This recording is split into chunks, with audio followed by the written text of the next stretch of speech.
মান আতাআনি দাখালাল জান্নাহ ওয়া মান আসানি ফাকাদ আবা। যে আমার অনুসরণ করলো, আমার সুন্নত অনুযায়ী জীবন যাপন করলো, সে জান্নাতে প্রবেশ করে ফেললো, তার জন্য জান্নাত ওয়াজিব। আর যে অস্বীকার করলো, এই নীতিমালা অনুযায়ী চললো না, তার জন্য রয়েছে জাহান্নামের শাস্তি। তাহলে আশা করি আপনাদেরকে কথাটা বুঝাইতে পারছে যে জান্নাতে যাওয়ার পথ হলো আল্লাহর হুকুম এবং রাসূলুল্লাহ সাল্লাল্লাহু আলাইহি ওয়াসাল্লামের তরিকা অনুযায়ী আমার জীবনের প্রত্যেকটা কাজকর্ম করা।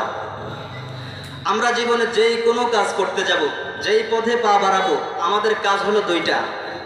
একটা হলো দেখা এটার মধ্যে আল্লাহ তাআলার কি হুকুম, আল্লাহ তাআলা কি এই কাজ করতে আদেশ করেন নাকি নিষেধ করেন, এবং ওই কাজটা করার সময় আমাদের খেয়াল করতে হবে এই কাজটার নবীজির তরিকা কি, সেই তরিকা অনুযায়ী আমাদেরকে চলতে হবে, সেই তরিকা অনুযায়ী আমাদেরকে করতে হবে। এখন কথা হলো আমরা আল্লাহর আনুগত্য এবং নবীজির অনুসরণ কিভাবে করব। আমাদের জীবনের শুরু থেকে শেষ, জন্ম থেকে মৃত্যু পর্যন্ত যত কাজ করি, প্রত্যেকটা কাজের বিধান আল্লাহ রাব্বুল আলামিন নবীজির মাধ্যমে আমাদেরকে শিখিয়ে দিয়েছেন।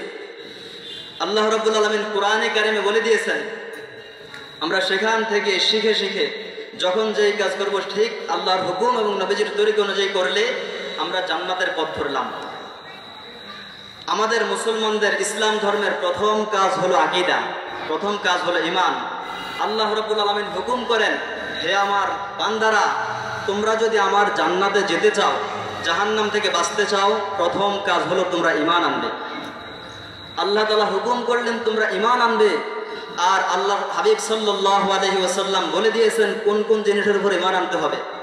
হাদিসে জিবরিলে রাসূলুল্লাহ সাল্লাল্লাহু আলাইহি ওয়াসাল্লাম বলেছেন, আন তুমিনা বিল্লাহি ওয়া মালাইকাতিহি ওয়া কুতুবিহি ওয়া রুসুলিহি ওয়াল ইয়াউমিল আখির ওয়াল কদরি খাইরিহি ওয়া শাররিহি। 7টি জিনিসের উপর তোমাদের ঈমান আনতে হবে। 1 নাম্বার আল্লাহ তাআলার প্রতি, তার ফেরেশতাদের প্রতি, নবী রাসূলদের প্রতি, তার নাজিলকৃত কিতাবের প্রতি এবং পরকালের প্রতি, হাসরের দিনের প্রতি, কিয়ামতের দিনের হিসাবের প্রতি, এবং আমাদের জন্মের পর থেকে মৃত্যু পর্যন্ত যত কাজ হয় সব কিছু আল্লাহ রাব্বুল আলামিনের পক্ষ থেকে যে নির্ধারিত তাকদীর, ওই তাকদীর অনুযায়ী হয়, এর উপরে বিশ্বাস করা।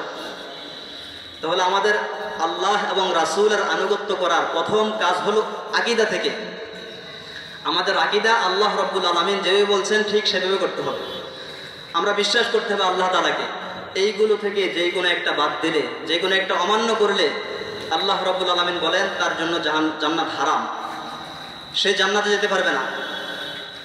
আল্লাহ রাব্বুল আলামিন সূরা মায়েদায় বলেন, যদি কাফেররা কিয়ামতের দিন পৃথিবীর সমপরিমাণ সম্পদ নিয়ে আমার কাছে হাজির হয়, আমি আল্লাহ তাকে এরপরও জাহান্নাম থেকে মুক্তি দিব না।